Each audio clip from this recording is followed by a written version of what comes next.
Halo semua, perkenalkan nama saya Irene April Rambe. Saya dari Prodi D3 Kebidanan akan menjelaskan sistem pernapasan pada manusia. Seperti kita ketahui, makhluk hidup seperti manusia, hewan, tumbuhan, itu memerlukan oksigen untuk bertahan hidup. Waktu bernapas, kita mempunyai organ yang bekerja sama dan membentuk sistem organ yang mengatur oksigen. Oksigen ini tidak tersedia di dalam tubuh makhluk hidup atau pada manusia, karena kita mendapatkan oksigen itu dari lingkungan hidup sekitar kita.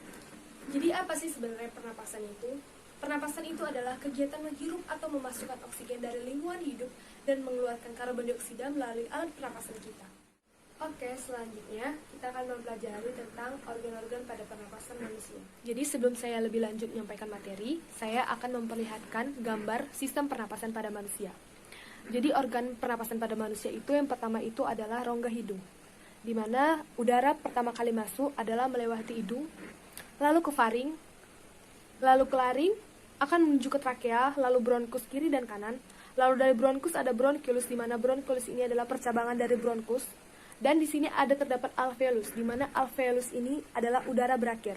Dan di alveolus ini terdapat cabang vena yang berwarna merah kecoklatan ini, dan cabang arteri yang berwarna biru. Di mana dari percabangan ini terjadilah proses difusi atau pertukaran gas. Jadi organ sistem pernapasan pada manusia yang pertama itu adalah hidung. Ini merupakan gambar hidung, di mana udara masuk pertama kali melewati hidung. Hidung itu terdiri dari dua macam, yaitu lubang hidung dan rongga hidung, di mana di dalam rongga hidung itu terdapat bulu hidung dan selaput lendir.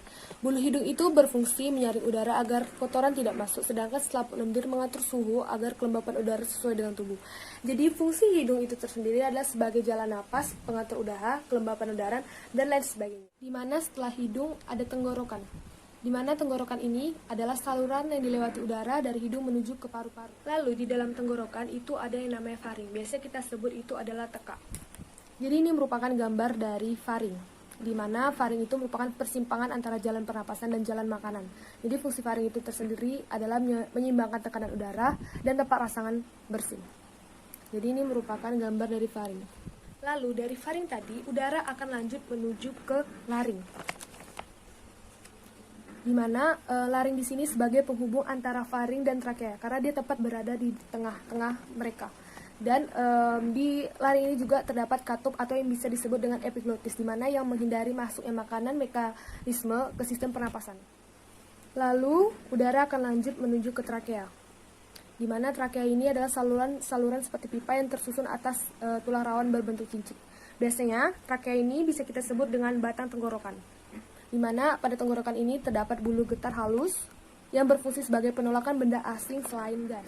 Lalu udara akan masuk pada bronkus, di mana bronkus ini merupakan cabang trakea yang menuju paru-paru atau yang biasa kita sebut dengan pembuluh nafas, di mana bronkus ini fungsinya itu untuk menyalurkan udara ke paru-paru kanan dan ke paru-paru kiri. Setelah itu udara akan masuk ke bronkiolus, di mana bronkiolus ini merupakan percabangan dari bronkus, yang dimana fungsinya itu untuk menyalurkan udara ke alveoli. Lalu ada alveolus, di mana alveolus ini itu fungsinya adalah tempat bertemunya darah dengan udara dan tempat pertukaran gas oksigen O2 dan karbon dioksida CO2. Di mana di alveolus ini itu terdapat kapiler-kapiler darah yang berbentuk seperti anggur. Di dalam paru-paru oksigen terserap ke pembuluh darah halus. Dari sinilah udara berakhir dan ia akan masuk ke dalam sistem pembuluh darah kita. Di alveolus ini akan banyak pembuluh darah seperti yang kalian lihat, ada pembuluh darah kapiler. Dan di sini juga terdapat cabang vena dan cabang arteri, di mana cabang vena itu dia agak berbentuk keoren-orenan merah gitu, dan cabang arteri dia berwarna biru, di mana di situ terjadi difusi dan pertukaran gas. Lalu kita akan membahas proses pernapasan manusia yang terdiri dari inspirasi dan ekspirasi, di mana inspirasi ini adalah proses penghirupan udara dan ekspirasi adalah proses pengeluaran udara. Jadi yang pertama itu adalah proses inspirasi. Ini merupakan proses dari inspirasi. Jadi pada saat kita menarik nafas otot diafragma ini akan mengerut. Lalu otot-otot antarukso akan melakukan kontraksi, lalu akhirnya diafragma akan mendatar. Hingga pada akhirnya rongga dada akan membesar dan udara masuk ke dalam paru-paru.